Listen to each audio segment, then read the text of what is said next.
Hell's Paradise has quickly become one of my favorite new-gen shonen. Right away I was pulled in by its strong core themes, and while reflecting on them, I realized that Hell's Paradise is trying to teach us something about being human. Quickly though, if you enjoy this sort of video and want to see more like it, please like and subscribe, this is most appreciated, and let's talk about it. Gabimaru is a man sentenced to die, a powerful fighter from an elite village of ninja, someone trained to cast away his feelings as its weakness in the eyes of his warrior culture. On the outside he welcomes death, saying that he accepts the fate that's been handed to him. On the outside he shuns his wife, saying she's an idiot that messed him up. She would see him accept aspects of himself that he has locked away, pushed deep down below the surface. These very human traits Gabimaru adamantly denies, insisting that his nickname is truly representative of him, the Hollow, an empty existence devoid of meaning, inviting death to his door. However, this facade can only endure so long as there's no one around who can kill him. Finding Sagiri would open his eyes. The woman who would accompany him along a mutual road to self-discovery, allowing him to find his true self, would begin making an impact on Gabimaru by arriving as his executioner, the one person capable of putting an end to him.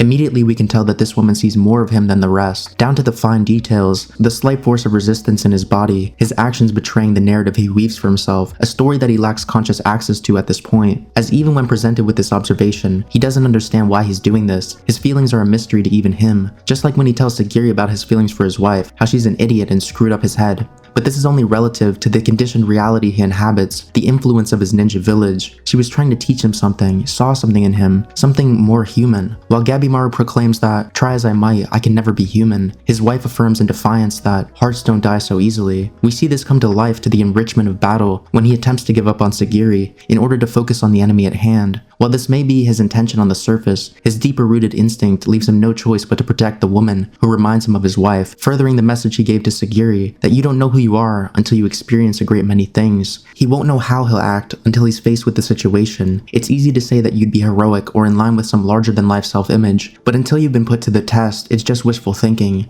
Gabimaru wanted to present himself as hollow, but until he had that experience facing the potential of death, something he hadn't come close to before, he was ignorant on the matter. Similarly, when Sagiri gets in trouble, without a conscious thought he finds himself saving her, showing us that hidden potential, capable of taking these characters to new heights of power, if they weren't to stray from what their heart is telling them. The same force that caused Gabimaru to resist his execution takes effect here. He's accustomed to many terrible things, a persisting presence of death at his hands, which we see dramatized through blood slowly flowing over them, symbolizing the weight of what he carries with him, the weight Sagiri was so perceptive of, as he's forced to tear criminals apart with his bare hands against his ideals. While everyone watches in fearful surprise, the work of a monster, this is the dark side of Gabimaru that shapes the huge gap between how those who are close to him see him and how the public sees him, a good bit of realism, which is true of many people. But soon he would gain a resolve to chase a more normal lifestyle. His wife's not here right now, but in place of her guidance comes Sagiri, to help him find his reason to live, to discover in this hollow criminal, a person seemingly unworthy of life, someone with love in his heart, who has a life worth living for, who has the capacity for good, and can even teach Sagiri about who she is deep down, the stuff worth caring about shouldering the burden of death that should weigh on a well-adjusted individual. Gabimaru decides that he'll redeem himself, he'll conquer the island of hell, to return to the wife that he loves. He'll do his best to defy the fate he was dealt, and chose his own way, further paralleling Sagiri. In the other hand, Sagiri chases an emotional void in her sword swing, befitting that title of hollow that Gabimaru rejects. A blow devoid of emotion, the envy of her clan, a strike that's considered perfect. It's a warped ideal that brings her unshakable internal struggle by attempting to defy her true feelings, something she as a swordswoman is keenly aware of, since the blade she uses to pass judgment on the character of criminals would eventually stare back at her,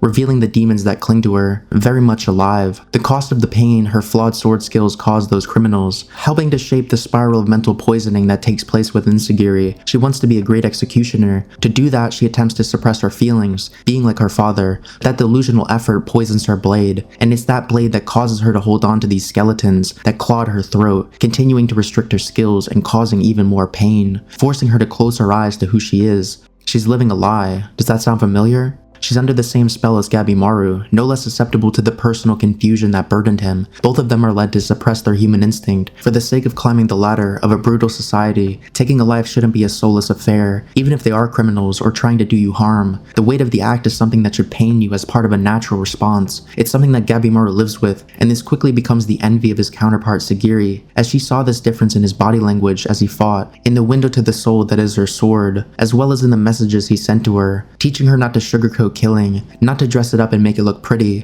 The coping mechanism of a clan that lives on such a dark thing. Face it for what it is, don't delude yourself or hide from the truth, which is a theme that does tie the room together quite well. They can be viewed as parallel in terms of the death that follows them around, but as opposite in terms of how they manage it. This insight would reshape Sagiri's entire outlook on her duty, helping to unlock a new level of power. The point here is, feelings matter. Gabimaru thought there was nothing left for him to feel. Sagiri wanted to erase her feelings where they're strongest. This is a highly destructive state that both of our main characters must uplift each other out of. It's a particularly balanced relationship when it comes to their influence on one another. Neither is useless, both have flaws, both stand to help the other, and both must work together, not just to survive the island, but to break their fate, past the life they were born into as trained swords, seeking something more ordinary, seeking the life that they chose, not the one chosen for them. It's freedom. Sagiri wants to take the death that unavoidably circles her as a member of her clan into her own hands as an outstanding warrior, against the voices that tell her she can't because she's a woman. But as a woman, she can remind him of his wife and save him from himself as he attempts to slip back into this fraudulent identity, calling the heart that is trying to free itself on both sides a nuisance. His upbringing speaking through him again, echoed from what the leader of his village told him when he was just a baby, calling his heart a weakness. He'll kill Sagiri to beat the island so he can have his freedom. He must do what hurts him to the person who helped him find himself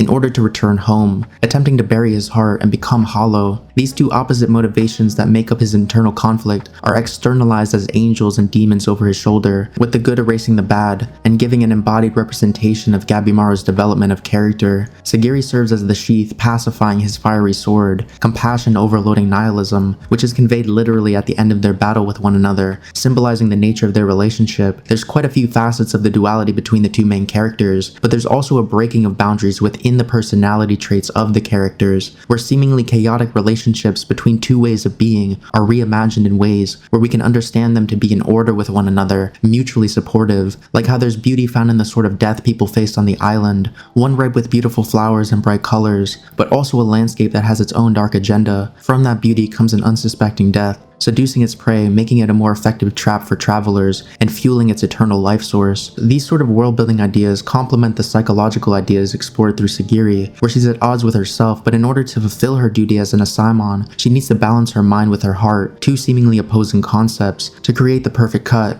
Facing off with death in the form of the giant's punch and the waves flowing in opposite directions, being brought to a calm as she unites her reason and emotions, not denying any aspect of herself, embodying the middle path as it's stated, the bridge between order and chaos, a stabilizing mix of the calm, thoughtful discipline she acquired from her clan and the fiery conviction that she inspired in Gabimaru and unleashed for herself, becoming fully realized, bringing her a window of success in the battle, stopping death from reaching her in the way it clung to her in the past, wielding the sword she regained, which is believed to be the heart of a warrior, the warrior role being one that as a woman she's seen as unfit for, too weak, told to go home. But this too is displayed as an illusionary boundary, an unnecessary friction between two opposing concepts, and she brings these two things into harmony as well, by showing her power and resolve. The weakness attributed to her being a woman was just a failure to realize her true power. She had it in her all along, just needed someone to bring it out of her, and Gabimaru fills that need, portraying a vital synthesis between man and woman. But I'll leave it at that for now. This is what Hell's Paradise teaches you about being human.